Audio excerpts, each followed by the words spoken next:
जर तुम्हालाही तुमच्या बाळाला काहीतरी गोड द्यायचं असेल तर ही रेसिपी नक्की ट्राय करून बघा. तर मी आज बनवणार आहे गाजरचा हलवा. सर्वात आधी एका पॅनमध्ये भरपूर असं तूप ॲड केलं. तुपाला थोडंसं 2 मिनटं गरम होऊ द्यायचं. एक गाजर छान छिलून घेतलं, त्याला किसून घेतलं आणि ते याच्यामध्ये टाकलं. आता हे गाजर छान मऊ पडेपर्यंत आपल्याला शिजवायचं आहे, म्हणून तुपात पहिले परतवून घेतलं. त्यानंतर झाकून ठेवलं आणि मीडियम फ्लेममध्ये 2 ते 3 मिनटं होऊ दिलं. त्यानंतर झाकण खोललं आणि इथे दूध ॲड केलेलं आहे.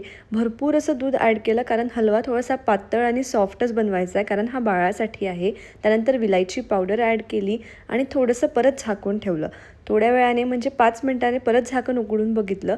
दूध बऱ्यापैकी कमी झालं होतं. यामध्ये ड्रायफ्रुट्स पावडर आणि गुळ पावडर टाकली. परत 2 ते 3 मिनिटं शिजू दिलं आणि आपला हलवा तयार झालेला आहे.